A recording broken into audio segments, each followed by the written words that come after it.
નમસ્કાર દર્શક મિત્રો અને વાલા વિદ્યાર્થીઓ, સેટકોમના માધ્યમથી બાયસેગના ઉપક્રમે આઈટીઆઈ ગાંધીનગર ખાતે ચાલતા વિવિધ ટ્રેડના ઇન્સ્ટ્રક્ટરશ્રીઓ દ્વારા આ શૈક્ષણિક કાર્યક્રમનું આયોજન આપણે ઘણા સમયથી કરીએ છીએ. મિત્રો, આજના આ શૈક્ષણિક કાર્યક્રમમાં હું હિતેન્દ્ર શ્રીમાળી આપ સૌનું હાર્દિક સ્વાગત કરું છું. મિત્રો, આજના આ શૈક્ષણિક કાર્યક્રમમાં અમારા સાથી સ્ટુડિયોમાં સાથી મેમ્બર્સ છે, એમની મુલાકાત કરાવું તો સૌપ્રથમ શ્રી વાય ઠક્કર સાહેબ કે જેઓ આઈટીઆઈ ગાંધીનગરમાં ઇન્સ્ટ્રક્ટર શ્રી તરીકે પોતાની સેવા આપી રહ્યા છે. ત્યારબાદ શ્રી આર.કે. પંચોલી સાહેબ એ પણ આઈટીઆઈ ગાંધીનગરમાં ઇલેક્ટ્રિશિયન ટ્રેડમાં પોતાની સેવા આપી રહ્યા છે. મિત્રો, આ કાર્યક્રમની પહેલાં આપણે ઘણા બધા કાર્યક્રમ આપણે આપેલા છે. એમાં કોમ્પ્યુટરના વિવિધ ક્ષેત્રમાં તેમજ આઈટીઆઈમાં ચાલતા વિવિધ ટ્રેડના આપણે માહિતી આપણે આપેલ છે. મિત્રો, આજના કાર્યક્રમમાં શ્રી વાય ઠક્કર સાહેબ કે જેઓ આઈટીઆઈ ગાંધીનગરમાં પોતાની સેવા આપી રહ્યા છે, એઓ આપણને ઇલેક્ટ્રિશિયન ટ્રેડમાં ક્રિસ્ટોફ લો વિશે આપણને વિગતવાર માહિતી આપશે. તો શ્રી વાય ઠક્કર સાહેબને વિનંતી કરું કે તે આપણને વિગતવાર માહિતી આપે.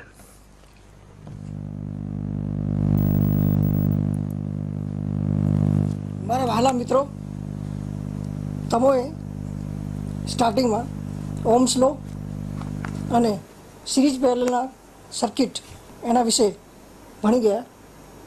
કેટલાક ઇલેક્ટ્રિકલ પ્રોબ્લેમ્સ એવા હોય છે કે જે ઓહ્મ્સ લો અને કિર્ચોફ લોના નિયમથી આપણે બંનેનું કોમ્બિનેશન કરી અને સોલ્વ કરવા પડતા હોય છે. દાખલા તરીકે હું તમને ઉદાહરણ આપું તો સિરીઝ સર્કિટ છે, તો સિરીઝ સર્કિટમાં આપણે એનું લિમિટેશન છે કે સિરીઝ સર્કિટમાં નંબર ઓફ રેઝિસ્ટર્સ આપણે જ્યારે જોડીએ તો એ નંબર ઓફ રેઝિસ્ટર્સ તમારા ફિક્સ હોય. એનાથી વધારે રેઝિસ્ટર્સ અથવા પેસિવ એલિમેન્ટ કે એક્ટિવ એલિમેન્ટ આપણે જોડવામાં આવે ત્યારે સર્કિટ એકદમ કન્જક્ટેડ થઈ જાય છે. આવી સર્કિટ કન્જક્ટેડ થાય એ વખતે સિરીઝ સર્કિટના નિયમો અને પેરેલલ સર્કિટના નિયમો જે આપણે એપ્લાય કરતા હતા એ નિયમો આપણે એપ્લાય કરી અને એનું સોલ્યુશન મેળવીએ તો બહુ લાંબી પ્રોસિજર થઈ જાય છે અને એ લાંબી પ્રોસિજરને અંતે આપણને પરિણામ જેવું જોઈએ એવું મળતું નથી. તો એના માટે કિર્ચોફ નામના વૈજ્ઞાનિકે આપણને બે નિયમો આપ્યા છે અને એ કિર્ચોફ નિયમનો ઉપયોગ કરી અને જો આપણે કોઈપણ સર્કિટને સોલ્વ કરીએ તો આપણને ઇઝીલી સર્કિટ આપણે સોલ્વ કરી શકીએ છીએ.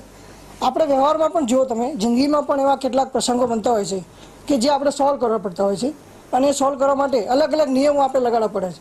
દાખલા તરીકે આ પ્રોબ્લેમનું સોલ્યુશન ક્યાંથી આવશે તો અહીંથી આવશે, પેલા પ્રોબ્લેમનું સોલ્યુશન ક્યાંથી આવશે તો અહીંથી આવશે, બરાબર? એમ આપણે સોર્સિસ શોધતા હોઈએ છીએ. આવા સોર્સિસ શોધવા માટે કિર્ચોફ નામના વૈજ્ઞાનિકે આપણને બે નિયમો આપ્યા છે અને એ નિયમોનો ઉપયોગ કરી અને આપણે કોઈપણ સર્કિટને ઇઝીલી સોલ્વ કરી શકીએ છીએ. એમાંનો પહેલો નિયમ છે એ આપણે કેસીએલના નામથી ઓળખીએ છીએ. હવે કેસીએલમાં એવું છે કે કિર્ચોફ નામના વૈજ્ઞાનિકે આપણને એવું કીધું કે જ્યારે એકથી વધુ કંડક્ટર્સ, અહીંયા તમને બતાવેલા છે, એકથી વધુ કંડક્ટર્સને કોઈ જંકશન પોઈન્ટ આગળ જોડી દઈએ તો એ જંકશન પોઈન્ટમાં આવતો કરંટ અને જતો કરંટ હંમેશા સરખો હોય છે. અને આમ પણ તમે જુઓ, ઇલેક્ટ્રિકલી વિચાર કરો તો electricity means what? Electricity means flow of electron. હવે electricity means flow of electrons means electron does not steady. Electron કોઈ પણ જગ્યાએ સ્ટેડી રહી શકે નહીં, એને જ આપણે કરંટ કહીએ છીએ. તો એ બેઝ ઉપર કિર્ચોફના નિયમે આપણને, જે કિર્ચોફ નામનો વૈજ્ઞાનિકે આપણને બે નિયમો આપ્યા, એ નિયમ અનુસાર આપણે પહેલો નિયમ વિચારીએ તો this is your junction point. આ આપણું જંકશન પોઈન્ટ છે કે જ્યાં number of conductors R meeting. અહીંયા ઘણા બધા કંડક્ટર્સ એક સાથે મળે છે. હવે આ જંકશન પોઈન્ટ આગળ કિર્ચોફના નિયમ પ્રમાણે એનું સ્ટેટમેન્ટ જો આપણે વિચારીએ તો સ્ટેટમેન્ટ એવું થાય કે the algebraic sum of currents meeting at a junction point is equal to 0. Means આ જંકશન પોઈન્ટ આગળ ઇનકમિંગ કરંટ અને આઉટગોઈંગ કરંટ સરખા થાય છે. હવે તમે વિચારો કે આ ઇનકમિંગ કરંટ એટલે શું અને આઉટગોઈંગ કરંટ એટલે શું? તો જસ્ટ એક ઉદાહરણ લો કે દાખલા તરીકે railway station. For example, you take the example of railway station. Railway સ્ટેશનમાં જેમ જંકશન પોઈન્ટ હોય છે એ જંકશન પોઈન્ટના અનુસંધાનમાં તમે વિચારો તો કેટલીક ગાડીઓ આવે છે અને કેટલીક ગાડીઓ જાય છે. પણ જ્યાં જંકશન પોઈન્ટ છે એ જંકશન પોઈન્ટ તો હંમેશા સ્થિર રહેતો હોય છે. મીન્સ કે જંકશન પોઈન્ટ આગળ એટલે કે જંકશનમાં કોઈ ગાડી 10 મિનિટ કે 15 મિનિટથી વધારે સ્ટેડી રહી શકતી નથી.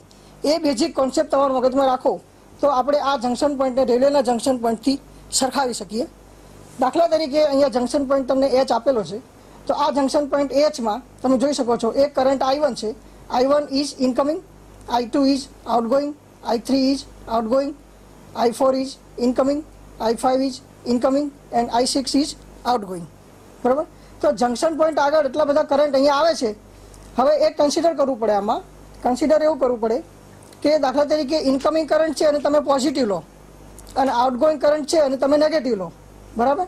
કારણ કે જનરલી એવું જ બને કે જે આવે છે એ પોઝિટિવ છે ને જે જાય છે એ નેગેટિવ છે. સિમ્પલી આપણે વિચારીએ તો સિમ્પલી વિચારમાં એવું થાય કે જે આપણી પાસે છે એ પોઝિટિવ છે. વ્યવહારમાં પણ આપણે જોઈ શકીએ છીએ કે જે વસ્તુ આપણી પાસે ઓલરેડી છે, જે છે એનું અસ્તિત્વ છે એ પોઝિટિવ છે, અને જે વસ્તુ આપણી પાસેથી જાય છે ઇટ ઇઝ નેગેટિવ. તો સેમ લો, સેમ પ્રિન્સિપલ તમારે આમાં એપ્લાય કરવાનો છે. અને એ સેમ પ્રિન્સિપલ એપ્લાય કરી અને આપણે જોઈએ તો જેટલા જંક્શન પોઈન્ટ આગળ કરંટ આવે છે એને તમે પોઝિટિવ લો, અને જંક્શન પોઈન્ટથી જેટલા કરંટ દૂર જાય છે એને તમે નેગેટિવ લો. તો દાખલા તરીકે આપણે ઉદાહરણ તરીકે જોઈએ તો I1, તો I1 is your incoming current, તો I1 is positive. I2 is your outgoing current, so I2 is negative. I3 is your outgoing current, so I3 is negative. I4 is incoming current, so I4 is positive. I5 is incoming current, so it is positive. I6 is outgoing, so it is negative. હવે આનું તમે સાદુરૂપ આપો તો સાદુરૂપ આપવા જઈએ તો I1 પ્લસ I1 પ્લસ છે અને આપણે ડાબી બાજુ રાખશું. પછી ડાબી બાજુના પ્લસ કેટલા છે તો એક I4 છે, I4 ને તમે ડાબી બાજુ રાખો અને I5 ને તમે ડાબી બાજુ રાખો અને બરાબર કરીને જમણી બાજુ તમે જેટલા નેગેટિવ છે એટલાને લઈ જાઓ. તો I2 તમારો નેગેટિવ છે એને તમે અહીંયા લઈ ગયા તો એ તમારું થશે પ્લસ. I3 એ નેગેટિવ છે, આ થશે પ્લસ. I6 એ છે પ્લસ, તેને આ બાજુ લઈ જાઓ તો એ થશે પ્લસ, બરાબર. તો આ બાજુ બધા પ્લસ થઈ ગયા અને આ બાજુ બધા પ્લસ થઈ ગયા, વચ્ચે ઇક્વલ થઈ ગયું. Means incoming current is equal two outgoing current. એટલે ઇલેક્ટ્રિકલી આ જે પોઈન્ટ છે it is your neutral point. સામાન્ય સંજોગોમાં આપણે વિચારીએ તો આ નિયમનો ઉપયોગ ક્યાં થાય? KCLનો ઉપયોગ બહુ બહોળા પ્રમાણમાં છે અને સારામાં સારો એ બેઝિક ફંડા છે. KCL is your basic funda of electricity. અહીંયા તમે જુઓ તો કોઈ કરંટ રહેતો નથી. હવે આપણે સામાન્ય ભાષામાં વાત કરીએ તો તમે ફેઝ, ન્યુટ્રલ આ બધું વિશે ભણી ગયા છો કે ફેઝ કોને કહેવાય, ન્યુટ્રલ કોને કહેવાય, બરાબર. તો ફેઝ એટલે શું? જેમાં કરંટ હોય એને આપણે ફેઝ કહીએ, બરાબર, સામાન્ય ભાષામાં. ન્યુટ્રલ એટલે શું? તો જેમાં કરંટ ના હોય એને આપણે ન્યુટ્રલ કહીએ એક સામાન્ય ભાષામાં.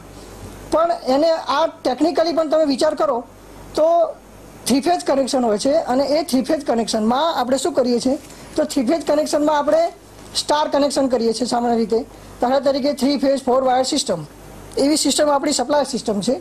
તો આ સપ્લાય સિસ્ટમમાં આપણે એવું કરીએ છીએ કે R ફેઝ, Y ફેઝ અને B ફેઝ એ રીતે 3 ફેઝને આપણે જોડીએ છીએ અને એ 3 ફેઝ જ્યાં એકબીજા સાથે મેચ થાય, જ્યાં એકબીજા સાથે ટચ થાય એને આપણે જંક્શન પોઈન્ટના નામથી ઓળખીએ છીએ, બરાબર. તો જંક્શન પોઈન્ટમાંથી આપણે ન્યુટ્રલ પોઈન્ટ બહાર કાઢીએ છીએ. 3 ફેઝ 4 વાયર સિસ્ટમમાં આપણે શું કરીએ છીએ? 3 ફેઝ 4 વાયર સિસ્ટમમાં આપણે જંક્શન પોઈન્ટમાંથી ન્યુટ્રલ વાયર બહાર કાઢ્યો. એનો અર્થ એમ થયો કે ઇનકમિંગ કરંટ અને આઉટગોઈંગ કરંટ જો સરખા હોય તો ન્યુટ્રલમાંથી કરંટ ના હોય. ન્યુટ્રલમાંથી કરંટ ક્યારે હોય? જ્યારે ઇનકમિંગ કરંટ અને આઉટગોઈંગ કરંટની કિંમત સરખી ના હોય ત્યારે, બરાબર. તો એવી જે સિસ્ટમ છે એ સિસ્ટમને આપણે અનબેલેન્સ સિસ્ટમ કહીએ છીએ. We tell it as unbalanced system. Balanced system is a system in which the value of current in 3 phases are equal. હવે ત્રણેયની વેલ્યુ સરખી થાય એટલે ઇનકમિંગ કરંટ બરાબર આઉટગોઈંગ કરંટ થાય એ વખતે જેટલા કરંટ આવે છે એટલા જ કરંટ બહાર જશે, એટલે ન્યુટ્રલમાં કોઈ પણ પ્રકારનો કરંટ રહેશે નહીં. અને એમાંથી આપણે ન્યુટ્રલ પોઈન્ટ બહાર કાઢ્યો છે અને એના કારણે આપણને ન્યુટ્રલમાં કરંટ જોવા મળતો નથી, એટલે આપણે એને ન્યુટ્રલ તરીકે ઓળખીએ છીએ. અને આમ પણ સામાન્ય પણ ઇલેક્ટ્રિકલ એન્જિનિયરિંગમાં, ઇલેક્ટ્રિકલ સર્કિટમાં આપણે જોવા જઈએ તો પાથ પૂરો કરવા માટે એક ઇનકમિંગ હોય અને બીજો આઉટગોઈંગ હોય તો જ પાથ પૂરો થાય, એના સિવાય આપણો પાથ પૂરો થઈ શકે નહીં. તો અહીંયા પણ એ જ રીતે 3 ફેઝ સિસ્ટમમાં ન્યુટ્રલ એ એક જંક્શન પોઈન્ટ છે અને જંક્શન પોઈન્ટમાંથી બહાર કાઢેલો હોવાથી એમાંથી આપણને કરંટ મળતો નથી.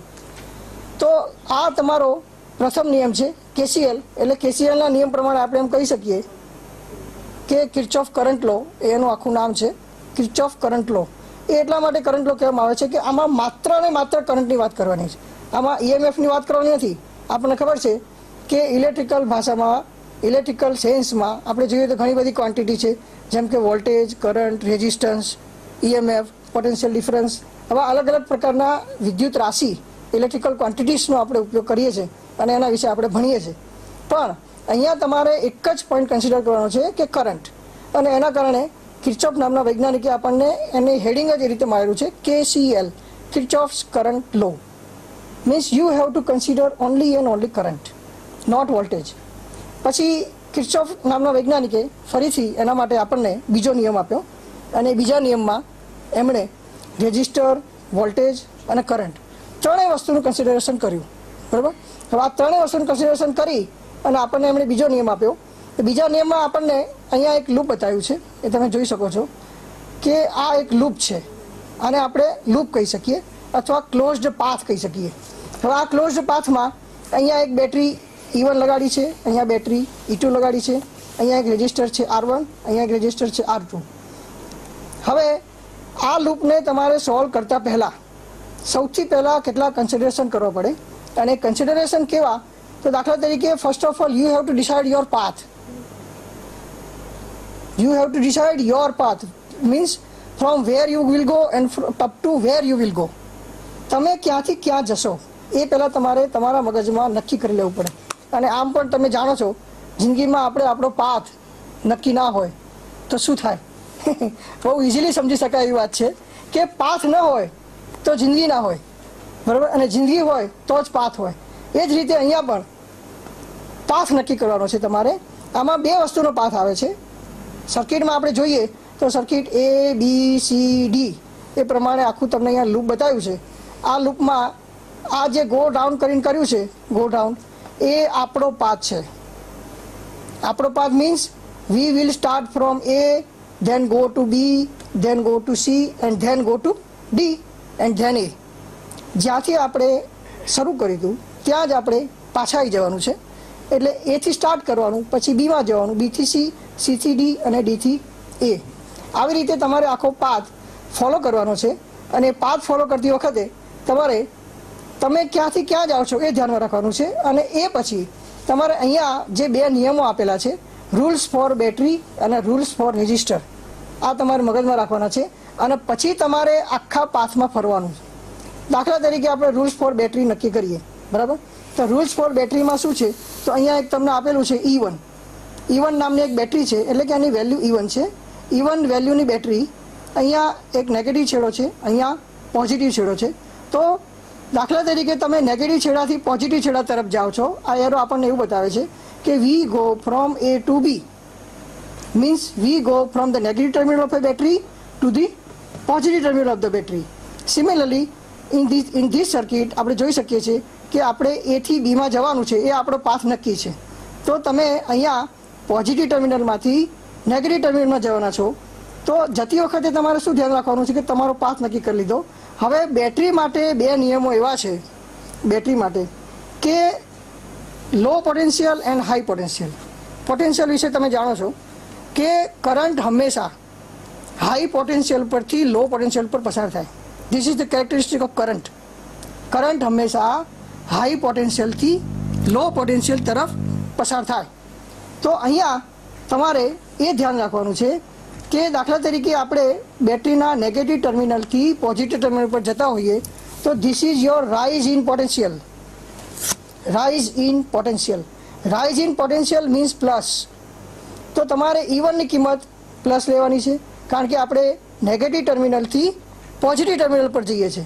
એવી જ રીતે અહીંયા આપણે વિચાર કરીએ તો અહીંયા જે બેટરી આપેલી છે એ બેટરીમાં આ આપણો જવાનો એરો છે. એટલે આ એરામાં આપણે જોઈએ તો આપણે આમાં બેટરીના પોઝિટિવ ટર્મિનલથી બેટરીના નેગેટિવ ટર્મિનલ તરફ જવાનું છે. એટલે અહીંયા ફોલ ઇન પોટેન્શિયલ થાય. ફોલ ઇન પોટેન્શિયલ મીન્સ વોલ્ટેજનો ઘટાડો. એટલે આની વેલ્યુ તમારે નેગેટિવ લેવાની છે, બરાબર. તો એક આ નિયમ તમારે ધ્યાનમાં રાખવાનો છે. KVL એપ્લાય કરતાં પહેલાં આપણે આ ધ્યાનમાં રાખવાનો છે. પછી બીજો નિયમ રેઝિસ્ટર માટે છે. રેઝિસ્ટર માટેના નિયમો આપણે ધ્યાનમાં રાખવાના છે. અને રેઝિસ્ટર માટેના નિયમો ધ્યાનમાં રાખતી વખતે આપણે એ ધ્યાનમાં રાખવાનું છે કે દાખલા તરીકે આપણી ડાયરેક્શન A થી B છે. આમાં બરાબર, આમાં એક રેઝિસ્ટર આપેલો છે, R1 વેલ્યુનો રેઝિસ્ટર છે, અને એમાંથી I1 કરંટ પસાર થાય છે. તો I1 કરંટ આમાંથી પસાર થાય છે અને R1 એ એની વેલ્યુ છે.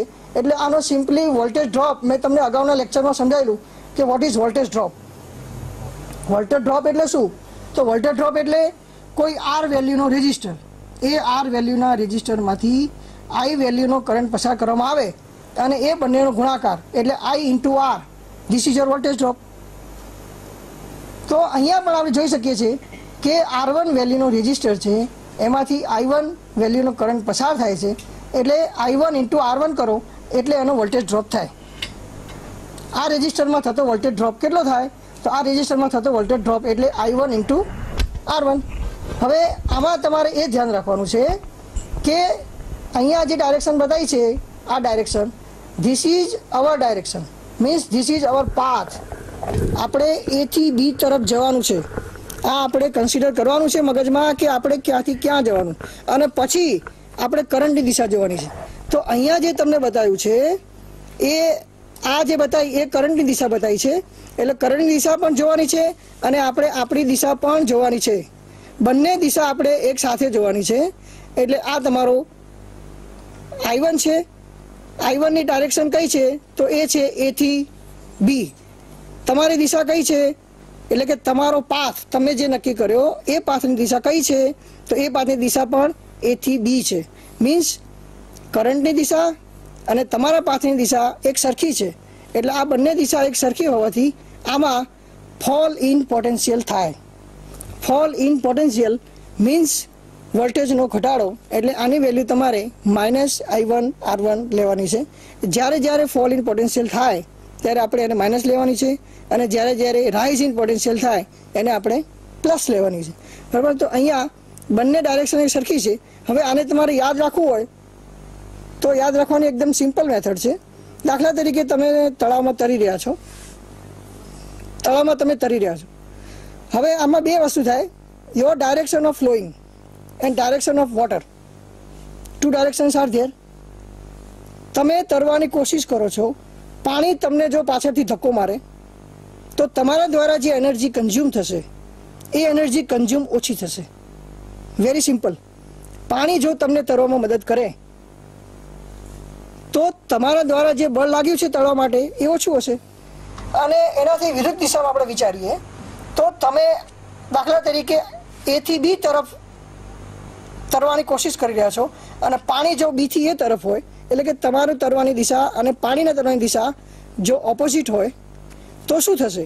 તો તમારે વધારે બળ લગાડવું પડશે. બરાબર?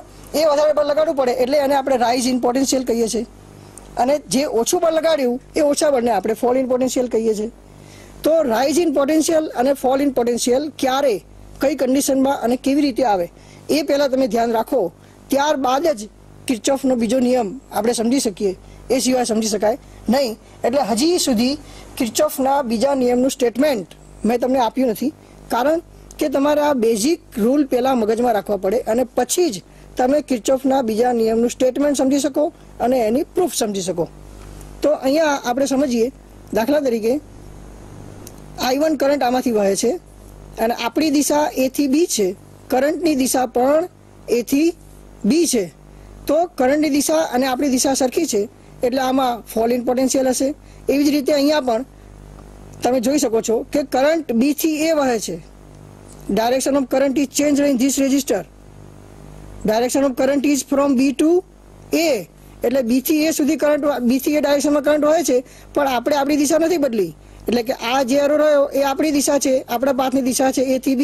એવી રીતે અહીંયા પણ A થી B એ આપણા પાથની દિશા છે, એટલે આપણે A થી B જઈએ છીએ અને કરંટ આપણને સામો આવે છે. આપણી દિશા A થી B છે, કરંટની દિશા B થી A છે, એટલે કરંટ આપણા પાથની દિશાથી સામો આવે છે. એટલે this is our direction and this is the direction of current. તો આના કારણે આમાં જે વોલ્ટેજ ડ્રોપ થાય, આ વોલ્ટેજ ડ્રોપ એટલે રાઇઝ ઇન પોટેન્શિયલ, એટલે કે વોલ્ટેજનો વધારો. આમાં વોલ્ટેજનો વધારો થશે અને આમાં વોલ્ટેજનો ઘટાડો થશે. તો બેટરી માટે આ નિયમો બે મેં તમને કહ્યા એ. એટલે બેટરી માટે આપણે ડાયરેક્શન નથી જોવાની. we do not see the direction of current for battery. એટલે બેટરી માટે આપણે શું જોવાનું છે? તો બેટરી માટે આપણે એટલું જ જોવાનું છે કે આપણે નેગેટિવ ટર્મિનલથી પોઝિટિવ ટર્મિનલ પર જતા હોઈએ ત્યારે રાઇઝ ઇન પોટેન્શિયલ, ક્યાં જઈએ છીએ એ મહત્વનું છે, ક્યાંથી જાઓ છો એ મહત્વનું નથી. બેટરી માટે તમે ક્યાં જાઓ છો ઇટ ઇઝ ઇમ્પોર્ટન્ટ. ક્યાંથી જાઓ છો એ મગજમાં નહીં રાખવાનું, એક જ પોઈન્ટ તમારે કન્સિડર કરવાનો. કોઈ પણ બેમાંથી એક પોઈન્ટને તમે પકડો તો બીજો પોઈન્ટ ઓટોમેટિકલી પકડી જાય. આ થિયરી સમજવાનો નિયમ છે. એટલે દાખલા તરીકે આપણે આમાં એક પોઈન્ટ પકડીએ કે આપણે ક્યાં જઈએ છીએ, તો કે પોઝિટિવ ટર્મિનલ ઉપર. નેગેટિવથી પોઝિટિવ તરફ જઈએ, નેગેટિવથી પોઝિટિવ ઉપર જઈએ છીએ. નેગેટિવથી પોઝિટિવ ઉપર જઈએ છીએ એટલે એનો અર્થ શું થયો કે આમાં જે થાય છે એ રાઇઝ ઇન પોટેન્શિયલ, એટલે આની વેલ્યુ આપણે પ્લસ લેવાની છે. એવી રીતે અહીંયા આપણે પોઝિટિવથી નેગેટિવ જઈએ છીએ એટલે આની વેલ્યુ આપણે માઇનસ લેવાની છે. એટલે આમાં ફોલ ઇન પોટેન્શિયલ છે. એટલે આમાં તમારે ડાયરેક્શન જોવાની નથી. બેટરીમાં તમારે ડાયરેક્શન જોવાની આવતી નથી. આમાં માત્ર તમારે કયા ટર્મિનલ ઉપરથી કયા ટર્મિનલ ઉપર જાઓ છો એ જ જોવાનું છે. જ્યારે આમાં તમારે બે વસ્તુની ડાયરેક્શન જોવાની છે. એક તમારે direction of current from resistor and direction of your self means your path, બંને જોવાનું છે. જો બંનેની સેમ ડાયરેક્શન હોય, રેઝિસ્ટરમાંથી પસાર થતો કરંટની દિશા અને તમારા પાથની દિશા બંને સેમ હોય તો ફોલ ઇન પોટેન્શિયલ. અને આમાં તમે જોઈ શકો છો કે તમારા જવાની દિશા અને કરંટની દિશા જ્યારે સામસામી હોય, જેમ મેં તમને પેલું તળાવનું ઉદાહરણ આપ્યું એમ, તો તમારે વધારે બળ લગાડવું પડશે. એટલે વધારે બળ લગાડવા માટે આમાં જે થાય એ રાઇઝ ઇન પોટેન્શિયલ હશે. તો આ બધા નિયમો ધ્યાનમાં રાખી અને હવે આપણે KVL નું સ્ટેટમેન્ટ આપીએ. તો KVL એટલે કિર્ચોફ નામના વૈજ્ઞાનિકે આપણને કિર્ચોફ વોલ્ટેજ લો ના હેડિંગ હેઠળ આપણને નિયમ આપ્યો છે. અને કિર્ચોફ નામના વૈજ્ઞાનિકે આપણને એવું કીધું કે the algebraic sum of voltage drop and EMF in any closed path in an electrical network at a junction point is equal to 0. Means આપણે ગુજરાતીમાં વિચારીએ તો ગુજરાતીમાં એવું કહેવાય કે કોઈ પણ ઇલેક્ટ્રિકલ નેટવર્કમાં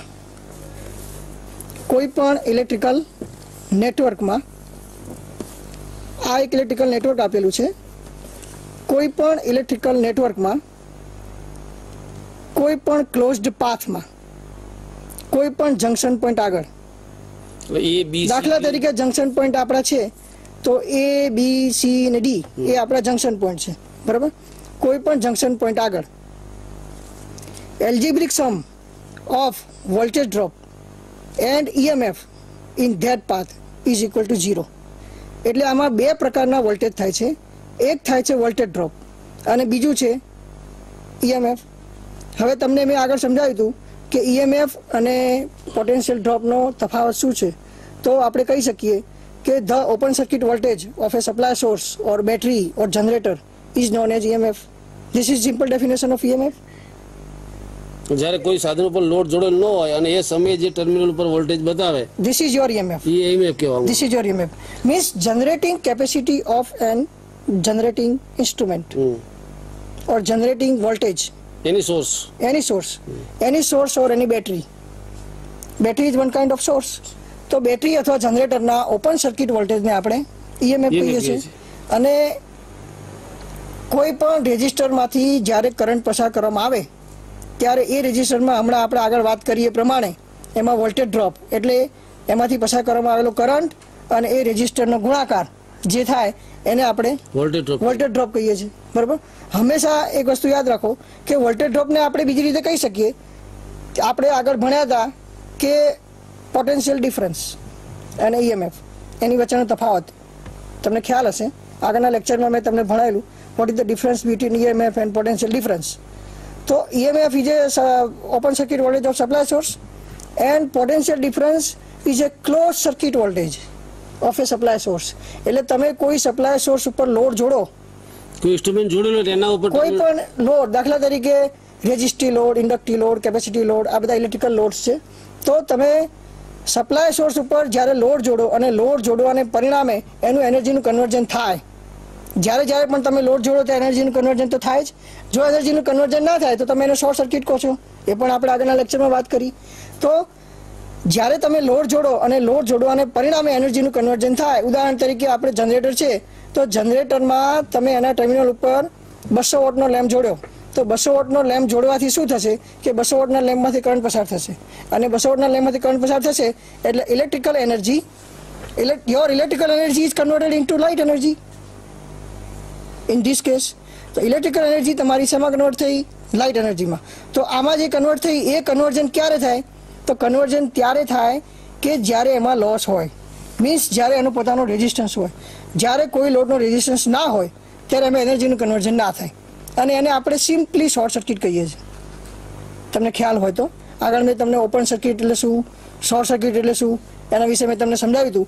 એમાં મેં તમને કીધું હતું કે જ્યારે પણ સર્કિટમાં કોઈ રેઝિસ્ટન્સ આવે, the zero resistance path of any circuit is called short circuit. Zero resistance means એનર્જીનું કન્વર્ઝન થતું નથી.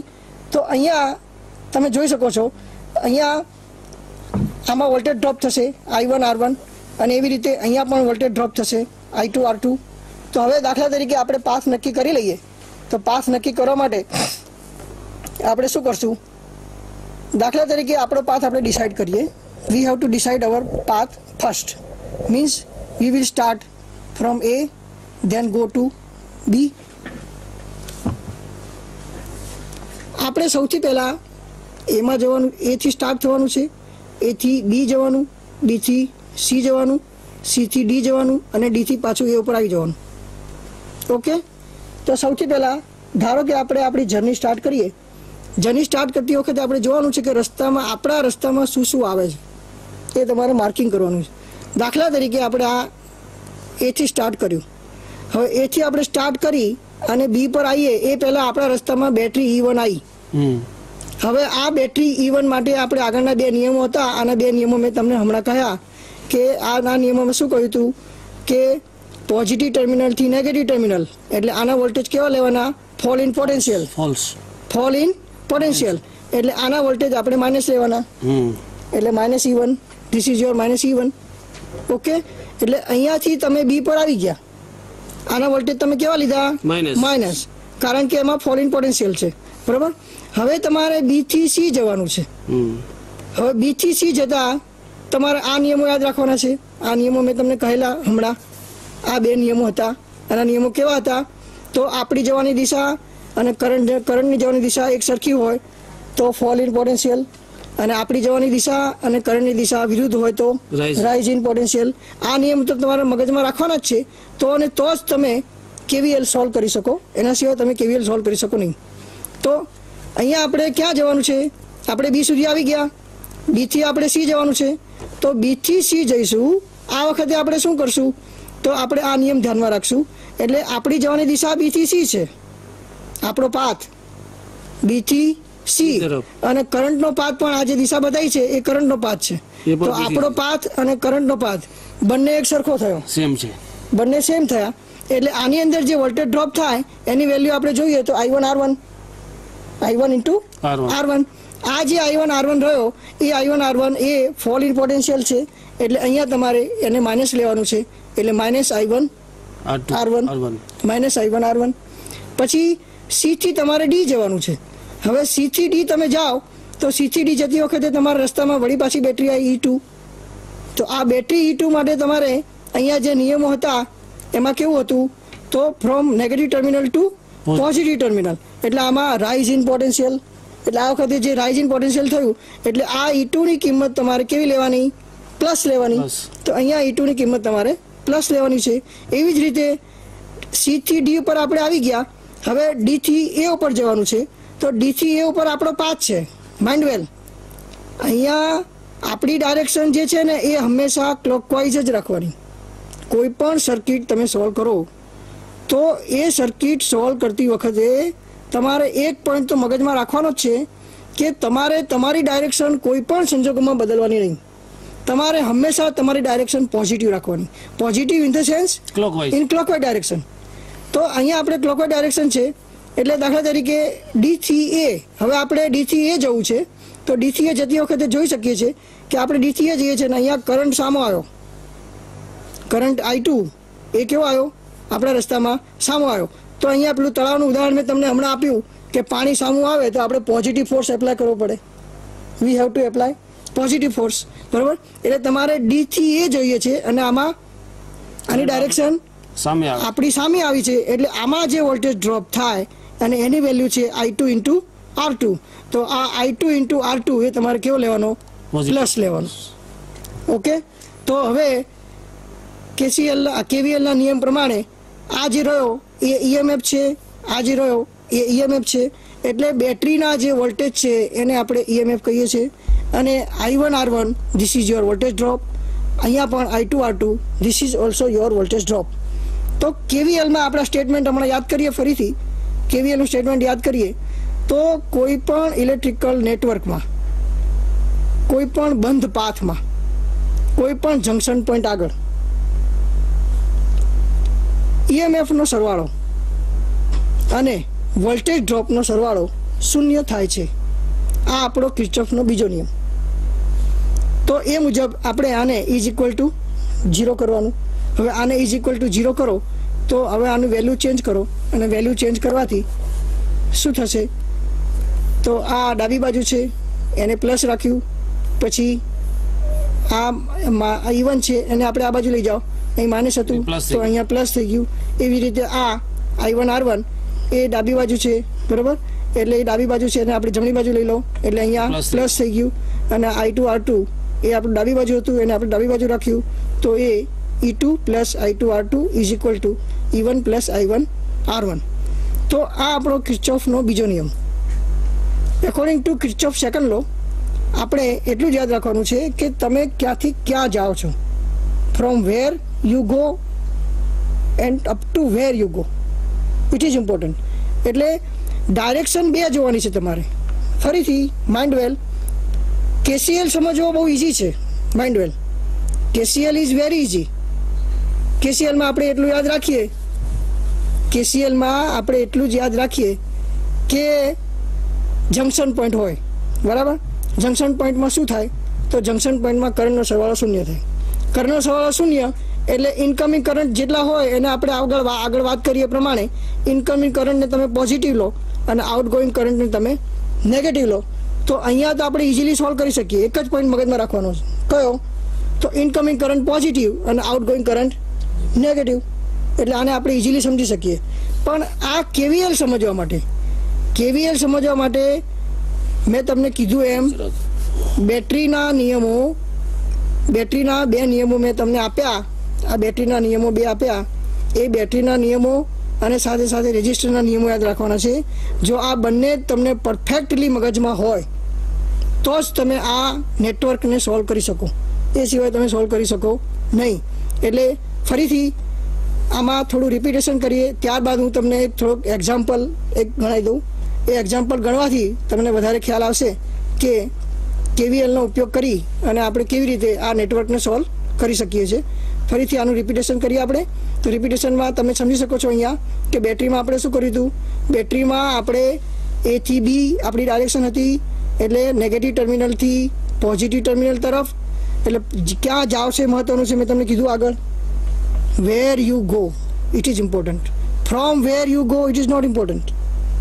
વેર યુ ગો, ક્યાં જાઓ છો. અને આમ પણ તમે જો આપણને પૂછે તો ભાઈ ક્યાં ગયો તો, એક સિમ્પલ ભાષામાં કોઈ પણ વ્યક્તિને આપણે મળીએ એટલે શું પૂછે આપણને? ક્યાં ગયો તો ભાઈ, ક્યાંથી આવ્યો એમ ના પૂછે કોઈ પણ વ્યક્તિ. ક્યાં ગયો તો મીન્સ જિંદગીમાં પણ એવું જ છે કે તમે ક્યાં ગયા હતા એ મહત્વનું છે.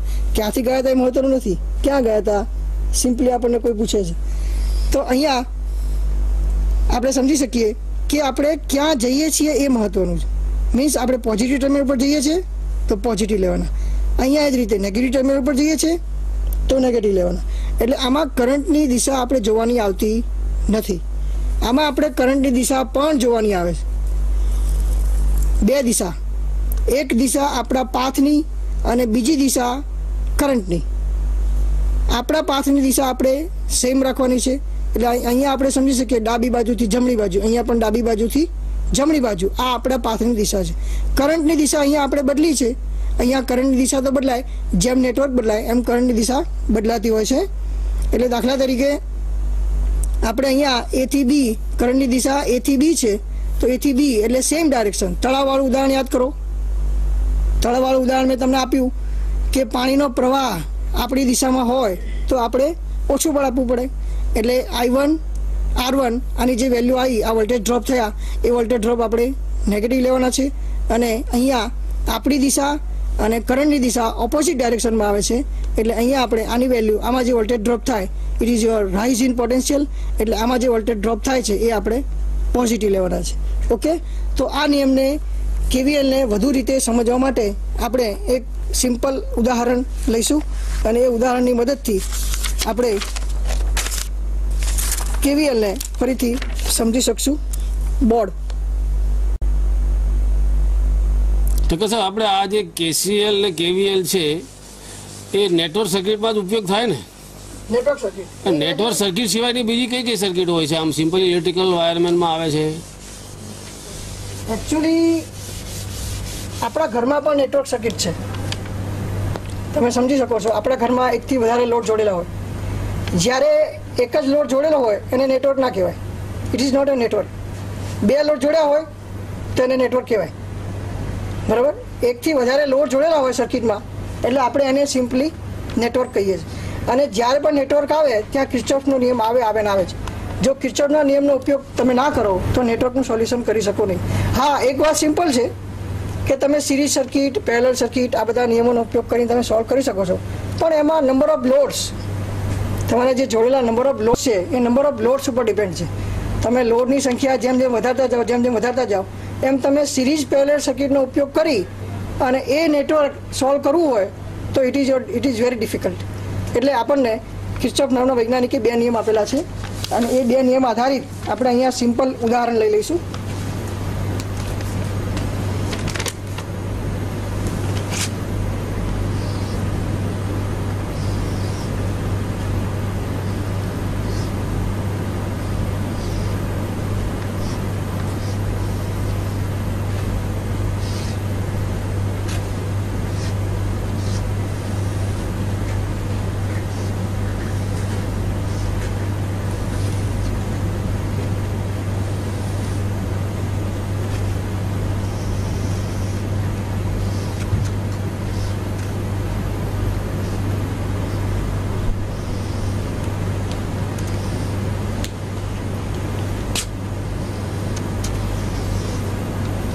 અહીંયા સામાન્ય રીતે તમે જોવા જાઓ તો આપણે આગળ જે શીખ્યા એનું આખું કોમ્બિનેશન કરવાનું છે અને કોમ્બિનેશન કરી અને આપણે આ સર્કિટને બનાવવાની છે. સર્કિટને બનાવવા માટે તમે આને ગમે તે રીતે જોડી શકો છો, એઝ યુ લાઈક, પણ તમારે ખાલી મગજમાં એટલું રાખવાનું છે કે રેઝિસ્ટર માટેના નિયમો કયા હતા અને બેટરી માટેના નિયમો કયા હતા અને તમારો પાથ કયો હતો. એ તમારો પાથ બહુ મહત્ત્વનો છે. એટલે સાથે સાથે પાથ પણ તમારે ધ્યાનમાં રાખવાનો છે. એટલે પાથ ધ્યાનમાં રાખશો તો બહુ પ્રોબ્લેમ થશે નહીં. બરાબર છે?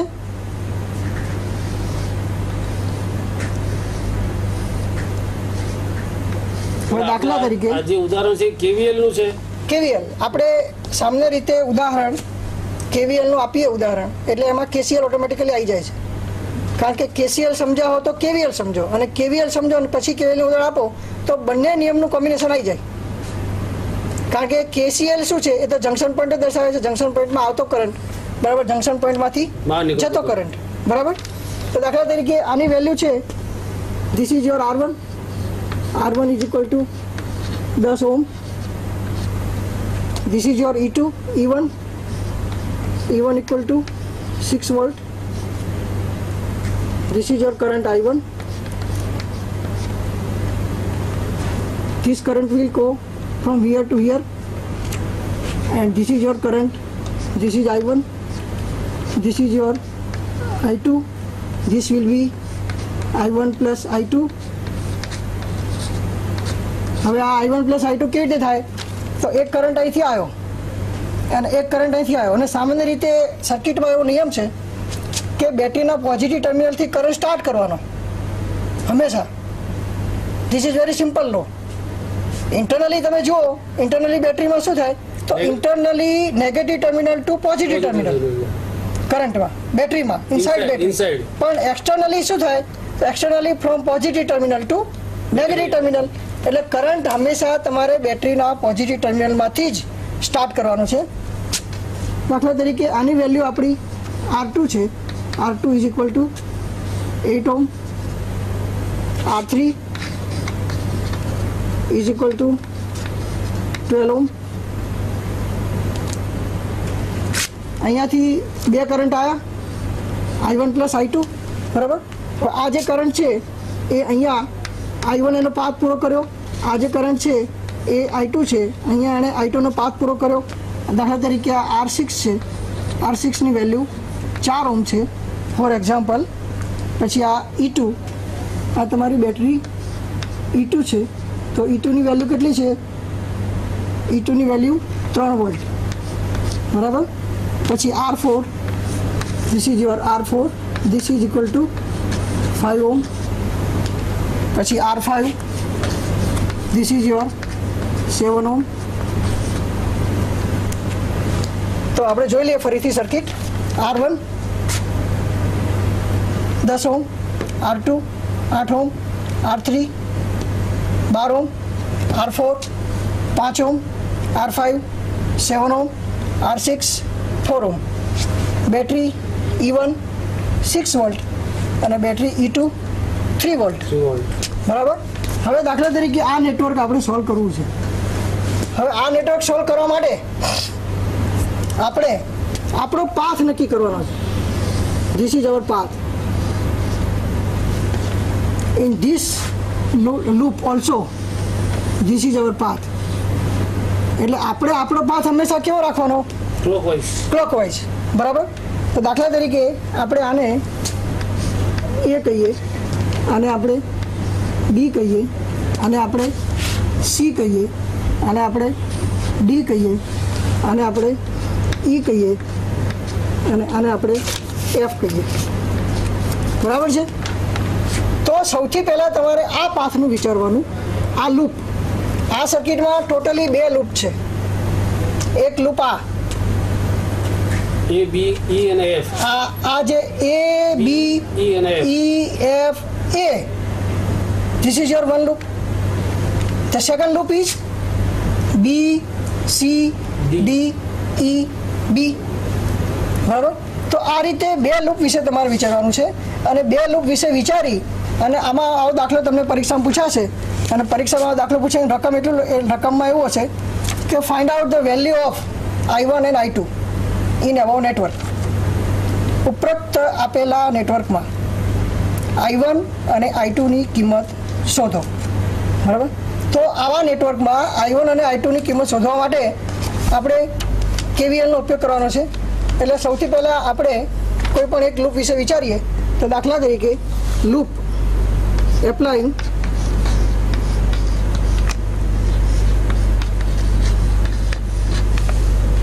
KVL to loop A, B, E, F, A, A, B, E, F, A. આમાં તમે લૂપ એપ્લાય કરો, કિર્ચોફનો નિયમ એપ્લાય કરો, બીજો નિયમ. તો હવે મેં તમને કીધું એમ આગળ બેટરીના નિયમો અને રેઝિસ્ટરના નિયમો તમારે સંપૂર્ણપણે મગજમાં રાખવાના છે, તો જ આ નેટવર્કને તમે સોલ્વ કરી શકો. દાખલા તરીકે હવે આપણી ડાયરેક્શન છે, આ આપણી ડાયરેક્શન છે, એટલે આપણે A થી B જઈશું, B થી E જઈશું, E થી F જઈશું અને F થી A જઈશું, બરાબર. હવે આપણે દાખલા તરીકે A થી B જઈએ છીએ. A થી B જતી વખતે રસ્તામાં શું આવ્યું? R1. એટલે આની વેલ્યુ કેટલી? 10 ઓહ્મ. આમાંથી કરંટ કેટલો પસાર થાય? I1. કરંટ આમાંથી કેટલો પસાર થાય? I1, બરાબર. તો આમાં થતો વોલ્ટેજ ડ્રોપ કેટલો થાય? તો I1 R1. એટલે 10 ગુણ્યા I1, 10 I1, ઓકે, 10 I1. હવે આની તમે ડાયરેક્શન નક્કી કરી, એટલે મીન્સ આની વેલ્યુ નક્કી કરી. તમે આમાં જે વોલ્ટેજ ડ્રોપ થાય છે એની વેલ્યુ નક્કી કરી, પણ આની તમારે સાઇન નક્કી કરવાની. તો સાઇન નક્કી કરવા માટે આપણા જે નિયમો હતા એ નિયમો યાદ કરો. તો રેઝિસ્ટરમાંથી આપણે પસાર થઈએ છીએ. રેઝિસ્ટરમાંથી પસાર થતી વખતે આપણી દિશા અને કરંટની દિશા સેમ છે, તો શું થાય? પ્લસ કે માઇનસ? Minus, okay. તો માઇનસ 10 I1. હવે આપણે A થી B સુધી આવી ગયા, A થી B. હવે આપણે B થી E જવાનું છે. તો B થી E જતી વખતે આપણા રસ્તામાં શું આવ્યું? R2 અને એની વેલ્યુ છે 8 ઓહ્મ. એમાંથી કેટલો કરંટ પસાર થાય? I1 plus I2. તો આપણે વોલ્ટેજ ડ્રોપની વાત વિચારીએ તો 8 ગુણ્યા I1 પ્લસ I2 એ વોલ્ટેજ ડ્રોપ થયો, બરાબર. હવે એની વેલ્યુ આટલી થઈ, પછી એની ડાયરેક્શન નક્કી કરો.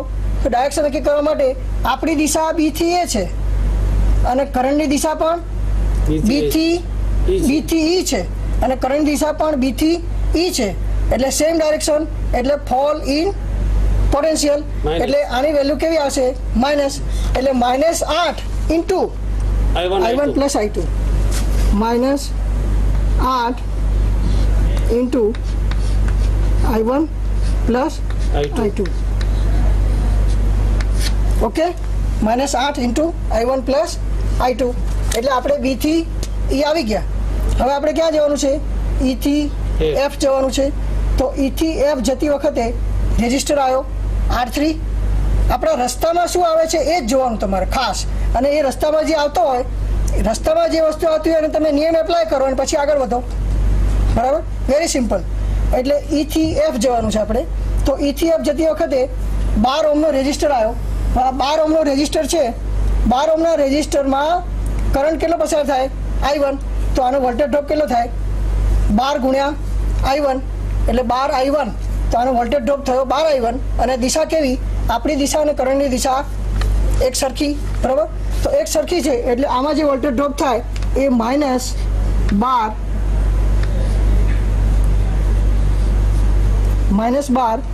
I1 આ વોલ્ટેજ ડ્રોપ.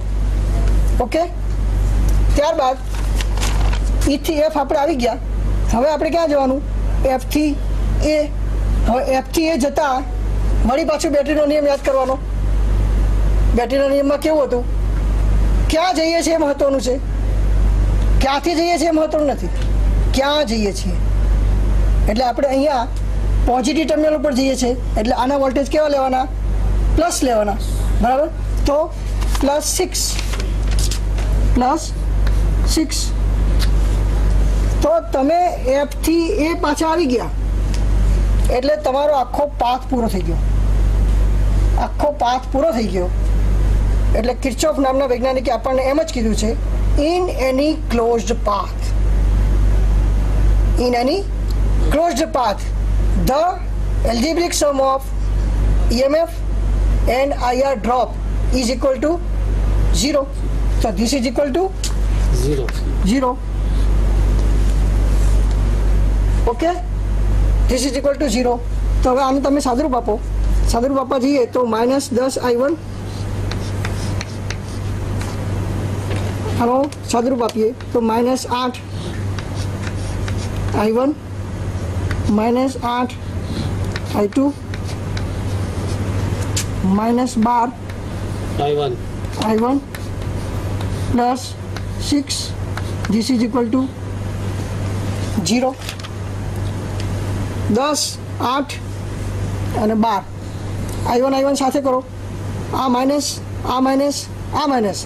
માઇનસમાં શું થાય? તમે 10મા ધોરણમાં ભણી ગયા. Very simple. સરખી નિશાની હોય તો શું થાય? સરવાળો થાય. અને ઓપોઝિટ નિશાની હોય તો શું થાય? બાદબાકી થાય. તો અહીંયા સરખી નિશાની, I1 ની માઇનસ, I2 ની માઇનસ અને I1 ની અહીંયા 10 I1 ની માઇનસ, 8 I1 ની માઇનસ અને 12 I1 ની માઇનસ. એટલે આપણે પહેલા I1 જોવાના અને પછી I2 જેટલા હોય એટલા જોવાના. તો દાખલા તરીકે આ -10 I1 પછી -8 I1 અને -12 I1 એટલે 10 ને 12 ને 8 20, 20 ને 10 30 એટલે -30 I1 પછી I2 -8 I2. હવે આ 6 છે અને આપણે પેલી બાજુ લઈ જઈએ કારણ કે આપણે લોપની રીત વાપરવાની અને લોપની રીત વાપરી અને તમારે 2 સમીકરણ મેળવવાના અને એ 2 સમીકરણ મેળવી અને આપણે એનું સોલ્યુશન એટલે I1 અને I2 ની કિંમત આપણે શોધી નાખવાની, બરાબર. તો આને આપણે આ બાજુ લઈ જઈએ તો ધીસ ઇઝ ઇક્વલ ટુ -6. તો હવે આમાં આપણે નિશાની બદલીએ. હંમેશા નિયમ છે કે પહેલો પોઈન્ટ હંમેશા કેવો હોવો જોઈએ? પ્લસ હોવો જોઈએ. પહેલો જે મુદ્દો હોય, પહેલું જે ટર્મ હોય પદ એ હંમેશા પ્લસ હોવું જોઈએ. એટલે આપણે બધાની નિશાની બદલીએ. તો નિશાની બદલવાથી શું થશે? તો એ નિશાની આપણે બદલીએ. અહીંયા 30I1 માઇનસના પ્લસ થશે 8I2. This is equal two 6. Okay, બધાની નિશાની બદલાઈ ગઈ. હજી આને સિમ્પ્લિફાય કરવું હોય તો કરી શકાય. આ 6 છે, આ 8 છે, આ 30 છે. એને તમે સિમ્પ્લિફાય કરો તો 2 વડે ભાગો બધી બાજુ તો શું થશે? આ 15I1, આ શું થશે? 4I2 plus 4I2. This is equal two 3. તો આ તમારું equation number 1 for loop number 1. એવી રીતે હવે આ લૂપનું વિચારીએ. બરાબર? તો આ લૂપનું વિચાર માટે આપણે શું કરવાનું? બી થી સી જવાનું, સી થી ડી જવાનું, ડી થી ઈ જવાનું અને ઈ થી બી જવાનું. આ આપણી direction. This is our direction. This is not the direction of current. Mind well, એ તમને અહીંયા એરો દ્વારા બતાવ્યું છે. એટલે જનરલી આપણે અહીંયા 1 લખી દઈએ તો આ લૂપ નંબર 1 થઈ ગયું, અને અહીંયા બગડો લખી દઈએ તો આ લૂપ નંબર 2 થઈ ગયું. બરાબર? તો લૂપ નંબર 2 ની ડાયરેક્શન આપણે વિચારીએ તો બી થી સી જઈશું. બી થી સી જતી વખતે આપણે શું કરશું? તો આપણે ક્યાંથી ક્યાં જઈએ છીએ? રસ્તામાં પહેલાં શું આવ્યું? બેટરી. રસ્તામાં બેટરી આવી પહેલાં, તો બેટરી આવે છે. તો બેટરી વખતે આપણે શું કરવાનું? પોઝિટિવ ટર્મિનલથી નેગેટિવ ટર્મિનલ. બરાબર? પોઝિટિવ ટર્મિનલથી નેગેટિવ ટર્મિનલ તરફ જઈશું એટલે આમાં જે વોલ્ટેજ છે એ શું થશે? રાઇઝ કે ફોલ? રાઇઝ. તો એનો જવાબ આવે ફોલ. પોઝિટિવ ટર્મિનલથી નેગેટિવ ટર્મિનલ. ક્યાં જાઓ છો એ મહત્વનું છે, ક્યાંથી જાઓ છો એ મહત્વનું નથી. બેટરી માટે તમારે ડાયરેક્શન જોવાની નથી. બેટરી માટે શું જોવાનું? કયા ટર્મિનલ ઉપર જાઓ છો. જે ટર્મિનલ ઉપર જતા હોય એ ટર્મિનલ એટલે કે એ નિશાની એ વોલ્ટેજની તમારે લેવાની. બરાબર? એટલે આ થશે -3. ઓકે, -3. હવે અહીંયા આપણે આવી ગયા. હજી આપણે સી સુધી પહોંચ્યા નથી. આપણે સી સુધી પહોંચવાનું છે. સી સુધી પહોંચવાનું છે તો અહીંયા તમે જોઈ શકો છો કે બી થી સી જવાનું છે. એટલે અહીંયા આવી ગયા. આપણે અહીંયા આવીને અટકી ગયા છીએ. સમજો, હજી આપણે પૂરેપૂરા આગળ ગયા નથી. એટલે અહીંયા આવી અને આ રેજિસ્ટર આપણે પસાર કરવાનો છે. આ રેજિસ્ટર પસાર કરવા માટે આપણે કયા નિયમો ધ્યાનમાં લેવાના? પેલા આગળ રેજિસ્ટરના 2 નિયમો હતા. બરાબર? કેવા નિયમો હતા? કે આપણી દિશા અને કરંટની દિશા બંને એક સરખી હોય તો ફોલ ઇન પોટેન્શિયલ. આપણી દિશા અને કરંટની દિશા બંને સામે હોય તો રાઇઝ ઇન પોટેન્શિયલ. તો અહીંયા તમે જોઈ શકો છો કે કરંટ આપણી આ દિશા છે અને કરંટ સામો આવે છે. બરાબર? એટલે કરંટ સામો આવે છે એટલે આમાં જે વોલ્ટેજ ડ્રોપ થશે એ વોલ્ટેજ ડ્રોપ કેવો થશે? પ્લસ. ઓકે, બંને સામે છે એટલે આની વેલ્યુ કેટલી? 5 ઓહ્મ. આમાંથી કેટલો કરંટ પસાર થાય? I2. બરાબર? આ I2 છે, અહીંથી આ I2 અહીંયા થઈને આમ આવશે. આપણે આ એપ્રોક્સિમેશન દર્શાવ્યું છે. આ જે ડાયરેક્શન બતાવી છે એ ડાયરેક્શન આપણું એપ્રોક્સિમેશન છે. અને આમાં એવું હોય કે તમે I1 અને I2 ની વેલ્યુ શોધી નાખો. પછી જો I1 અને I2 બંને પોઝિટિવ આવે જવાબમાં તો તમે જે દિશા ધારી છે ઇટ ઇઝ રાઈટ. જો એક વેલ્યુ નેગેટિવ આવે તો તમે જે I1 માટે અથવા I2 માટે દિશા ધારી હોય ઇટ ઇઝ રોંગ. બરાબર? તો કરંટ માટે પણ આપણે દિશા ધારી છે અને આના માટે આપણે કયું કન્સિડરેશન ધ્યાનમાં લીધું? આગળ મેં તમને કીધું હતું કે હંમેશા બેટરીના પોઝિટિવ ટર્મિનલમાંથી કરંટ સ્ટાર્ટ થાય અને નેગેટિવ ટર્મિનલ તરફ વહે. એ સનાતન સત્ય નિયમ છે બેટરી માટે અને એ કન્સિડરેશનને આધારે આપણે આ કરંટ દિશા નક્કી કરી છે. બરાબર? એટલે આ પ્લસ આવવું જોઈએ. તો અહીંયા જો તો આમાં જે વોલ્ટેજ ડ્રોપ થશે એટલે 5 ઓહ્મ એની વેલ્યુ છે અને આમાંથી પસાર થાય છે કરંટ I2 એટલે આનો વોલ્ટેજ ડ્રોપ થાય 5I2 અને એની વેલ્યુ કેવી? 5I2 અને નિશાની પ્લસ એટલે પ્લસ 5I2. ઓકે, આપણે બી થી સી આવી ગયા. From B to C. હવે આપણે સી ટુ ડી. હવે આપણે સી થી ડી આવવાનું છે, સી થી ડી.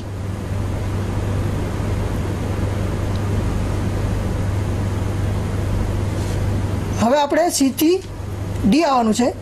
તો સી થી ડી આવવા માટે સમજી શકાય છે કે આ જે કરંટ રહ્યો I2 એ કરંટ આગળ આવશે અહીંયા, બરાબર, અને એ આપણી સામે આવે છે. કરંટ આપણી સામે આવે છે. કરંટ આપણી સામે આવતો હોવાથી અહીંયા જોઈ શકાય છે કે સી થી ડીમાં આમાં જે વોલ્ટેજ ડ્રોપ થાય એ 7I2 હશે. એટલે આ જે કરંટ રહ્યો આ કરંટ આપણો I2 છે, બરાબર. આ કરંટ અને આ અવરોધ એ બંનેનો ગુણાકાર કરો એટલે આમાં થતો વોલ્ટેજ ડ્રોપ નક્કી. હવે આ વોલ્ટેજ ડ્રોપ કેટલો થાય તો 7I2 પ્લસ કે માઇનસ, તો આપણી દિશા અને કરંટની દિશા સામે આવી એટલે રાઇઝ ઇન પોટેન્શિયલ એટલે plus 7I2 plus 7I2. Okay.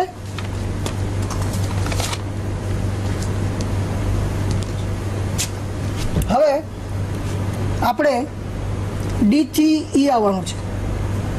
We have reached up to D. D થી ક્યાં આવવાનું છે આપણે? ડી થી ઈ ઉપર આવવાનું છે.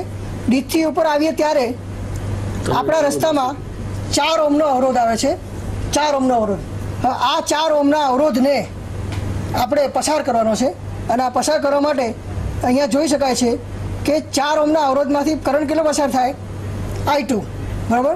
તો I2 કરંટ પસાર થાય છે એટલે આમાં થતો વોલ્ટેજ ડ્રોપ કેટલો થાય તો 4I2 વોલ્ટેજ ડ્રોપ થશે. 4I2. હવે 4I2 વોલ્ટેજ ડ્રોપ થાય છે આના માટે, અને આની તમે નિશાની નક્કી કરો તો આપણી દિશા ડી થી ઈ છે અને કરંટની દિશા ઈ થી ડી છે. મીન્સ આપણી દિશા અને કરંટની દિશા સામસામે આવી એટલે ડી થી ઈ આમાં થતો વોલ્ટેજ ડ્રોપ એટલે 4I2 અને એનો વેલ્યુ એની નિશાની આવશે પ્લસ એટલે plus 4I2 plus 4I2. Okay. હવે આપણે ઈ પર આવી ગયા. હવે ઈથી ક્યાં જવાનું તો ઈથી બી. માઇન્ડ વેલ તમે જે પોઈન્ટથી સ્ટાર્ટ કર્યું હોય એ જ પોઈન્ટે પાછું આવવાનું, આમ જવાનું નહીં. તમારે આ પાથ ફોલો નથી કરવાનો. તમે આ પાથ પૂરો કર્યો ત્યારે આપણે ક્યાંથી ક્યાં આવ્યા હતા? એ થી બી ગયા હતા, બી થી ઈ આવ્યા હતા, ઈ થી એફ આવ્યા હતા અને એફ થી એ.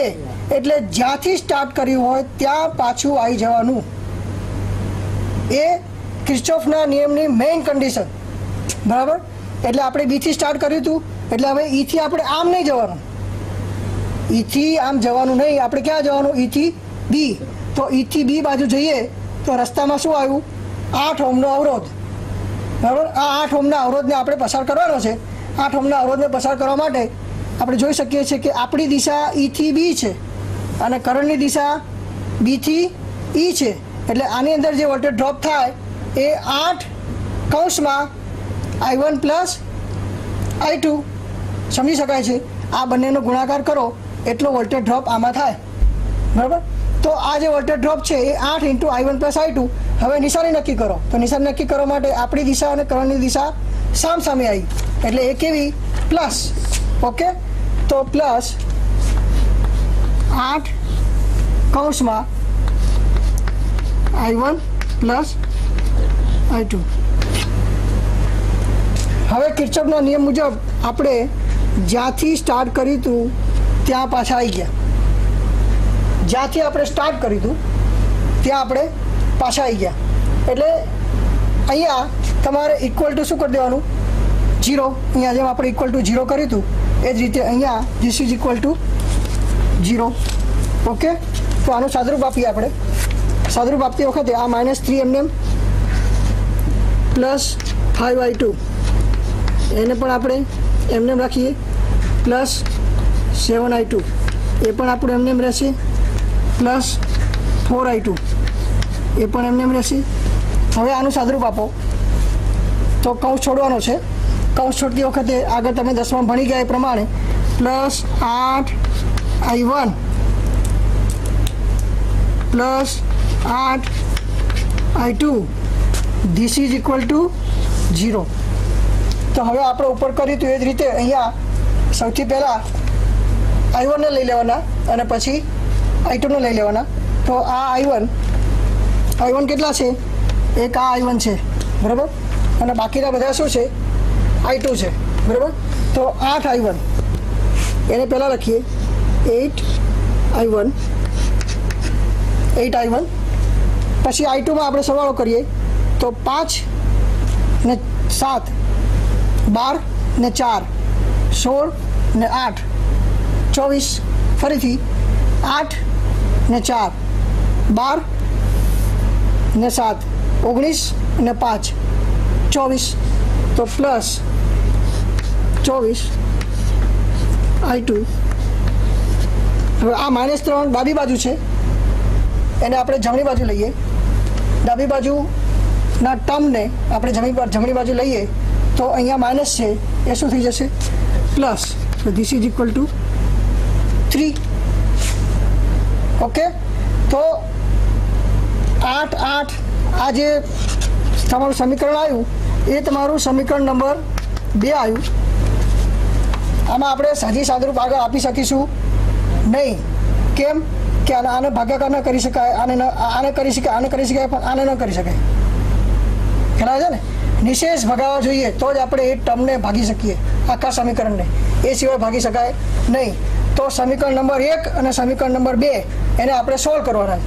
તો સમીકરણ નંબર 1 ને 2 ને સોલ્વ કરીએ તો આનો સહગુણક 8 છે, આનો સહગુણક 15 છે, આનો સહગુણક 24 છે, આનો સહગુણક 4 છે. તો શું કરીએ તો આ સિમ્પલ સમીકરણ બની જાય. તો દાખલા તરીકે આ 4 છે એને આપણે 6 વડે ગુણીએ તો 24 થઈ જાય. 4 જે આપણને આપેલા છે 4, એ 4 ને તમે 6 વડે ગુણો તો 24 થઈ જાય. અને 24 થઈ જાય એટલે આ ટર્મ અને આ ટર્મ બંને સરખી થઈ જાય, બરાબર. તો આને આપણે સમીકરણ નંબર 1 ને 6 વડે આપણે ગુણીએ. તો આ ઉપરનું ચેક કરી નાખું છું ફરીથી.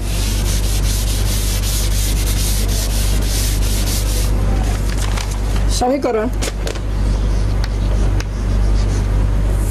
1 ને 6 વડે ગુણતા. ઓકે, સમીકરણ 1 ને 6 વડે ગુણો તો 15 છક 90 I1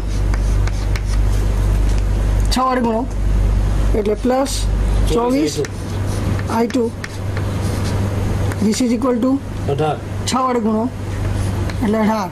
આને આપો સમીકરણ નંબર 3, કારણ કે આ આપણે ગુણાકાર કરવાથી આવ્યું છે એટલે એને નવો નંબર આપણે આપી જ દેવાનો, બરાબર. હવે આ સમીકરણ નંબર 2 ને અહીંયાથી ઉઠાવી અને અહીંયા મૂકો અને પછી એનો આપણે લોપ કરીએ તો 8 I1 plus 24 I2 this is equal two 3. આ ક્યાંથી આવ્યું? સમીકરણ નંબર 2 છે. એટલે જે સમીકરણને તમે અમુક જગ્યાએથી ઉઠાવીને અમુક જગ્યાએ મૂકો એટલે એનો નંબર આપી દેવાનો. અહીંયા નંબર આપી દેવાથી એક્ઝામિનરને ખ્યાલ આવે કે આ વસ્તુ એણે મૂકી તો આ વસ્તુ એણે શું મૂકી. આ વસ્તુ મૂકી પછી આ 2 નંબર એણે ક્યાંથી મૂક્યું અથવા આ એણે ક્યાંથી લખ્યું. તો એક્ઝામિનર કંઈ 2 નંબર જોવે અને અહીંયા 2 નંબર જોવે એટલે તરત ખ્યાલ આવી જાય કે આ 2 નંબરનું સમીકરણ એણે અહીંયાથી ઉઠાવી અને અહીંયા મૂક્યું છે અને એ લોપ કરવા માટે મૂક્યું છે, બરાબર. એટલે આ રીતે આપણે આખી મેથડને ફોલો કરવાની છે. હવે આનો આપણે લોપ કરીએ. લોપ સિમ્પલી લોપમાં તો તમે આગળ 10મા ધોરણમાં લોપના સમીકરણો ભણી ગયા છો. એ મુજબ આપણે લોપ કરીએ તો આ માઇનસ અને આ પણ માઇનસ. 90 માંથી 8 જાય તો 72 થાય કે 82 sorry 82 I1 plus minus cancel આનું સાદરૂપ આપો તો શું થશે? 15. 18માંથી 3 જાય તો 15. હવે I1 ઉડી ગયા. હવે આનું સાદરૂપ આપીએ તો I1 ઇઝ ઇક્વલ ટુ 15/82. 15/82. બરાબર. હવે આ તમે પરીક્ષામાં જો કેલ્ક્યુલેટર લઈને ગયા હો તો તમે સિમ્પલી 15/82 કરી શકો છો. સપોઝ લઈને ના ગયા હો તો તમારે 15/82 કરવા માટે સિમ્પલી ભાગાકાર જે 10મા ધોરણમાં તમે ભણી ગયા એ તમારે કરવો પડે. અને સપોઝ ના કરો તો પણ ચાલે. 15/82 લખો તો પણ તમારો જવાબ આવી ગયો કહેવાય. ઓકે. હવે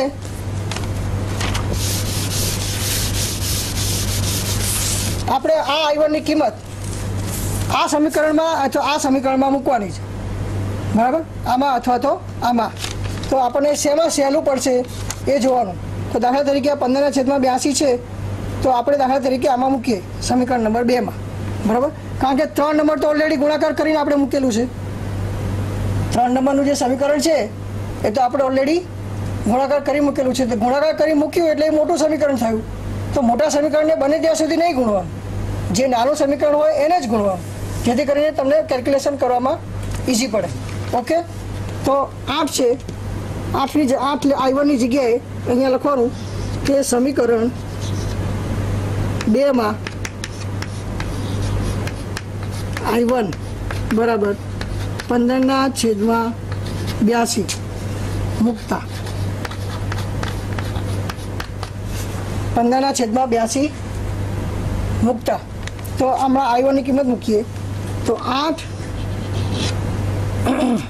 ગુણ્યા 15/82 plus 24 I2 this is equal to 3. બરાબર. હવે આ 15/82 છે તો આખા સમીકરણને તમારે સોલ્વ કરવા માટે શું કરવું પડે? આ છેદના જે 82 છે એને કાઢવા પડે.